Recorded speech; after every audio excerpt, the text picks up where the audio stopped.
వాస్తవానికి మొన్న ఉగాదికే ఆంధ్రప్రదేశ్ మంత్రివర్గాన్ని విస్తరిస్తారు అని, కీలకమైన మంత్రుల మంత్రిత్వ శాఖల మారుస్తారు అని చెప్పి చర్చ జరిగింది. మరొక వైపు నారా లోకేష్ గారికి పట్టాభిషేకం కూడా జరగచ్చు అనే చర్చ, అది కూడా జరిగింది. అయితే ఇప్పుడు నారా లోకేష్కి పట్టాభిషేకం అనే చర్చ దసరాకు పోస్ట్పోన్ అయింది. అండ్ మంత్రివర్గ విస్తరణ అనేది వాయిదా పడింది.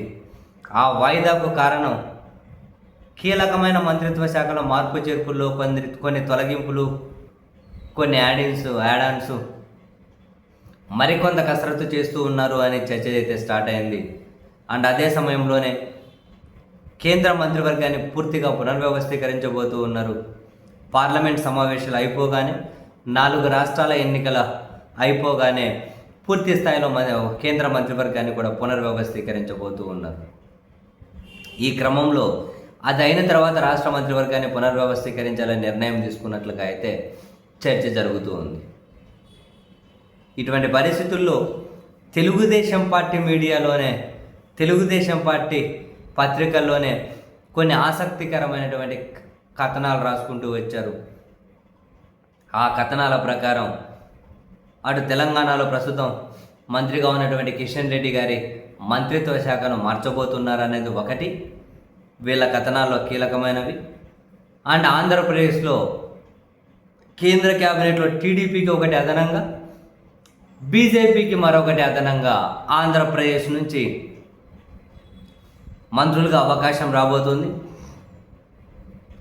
అండ్ ప్రస్తుతం ఉన్న మంత్రుల శాఖలు మార్చబోతున్నారు అన్నది వాళ్ళు రాస్తున్నటువంటి కీలకమైన కథనాల్లోని ముఖ్య అంశాలు.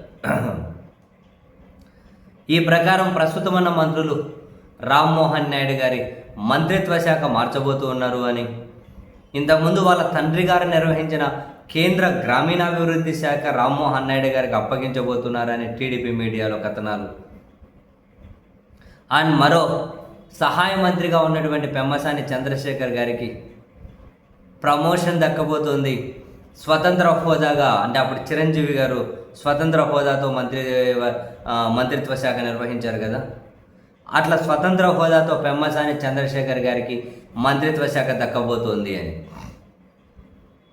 సో ఆయనకు అది ప్రమోషన్ అది దక్కితే. అండ్ అదే సమయంలోనే అడిషనల్గా టీడీపీకి మరో మంత్రిత్వ శాఖ దక్కబోతోంది. అది మాజీ స్పీకర్ జిఎంసి బాలయోగి గారి కుమారుడు హరీష్ బాలయోగికి దక్కబోతోంది అన్నది ఒక వార్త. అండ్ బీజేపీ వైపు నుంచి పురంధరేశ్వరి గారిని కేంద్ర మంత్రిగా నియమించబోతున్నారు, కేంద్ర క్యాబినెట్లోకి తీసుకోబోతున్నారు అన్నది ఇంకొక వార్త. సో మంత్రివర్గానికి సంబంధించి కీలకమైనటువంటి వ్యక్తుల పేర్లను ప్రస్తావించుకుంటూ కథనాలు రాస్తూ ఉన్నారు. అయితే ముగింపు కన్క్లూడింగ్ కమెంట్స్ ఏంటి అంటే, జనసేన కూడా ఒక మంత్రి కావాలి అని చెప్పి పట్టుబడుతూ ఉన్నారు. ఒకవేళ వాళ్ళ కనుక మంత్రి పదవి ఇస్తే కొన్ని మార్పు చేర్పులు ఉండొచ్చు అని చెప్పి చివరిలో ఒక మెలిక వార్త పెడుతూ వస్తూ ఉన్నారు. ఇంట్రెస్టింగ్.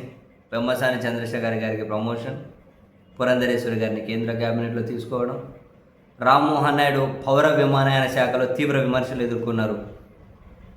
తనకు కేంద్ర గ్రామీణాభివృద్ధి శాఖ దక్కితే డెఫినెట్లీ అది కూడా ఒక ప్రమోషన్ లాగే చూడాలి.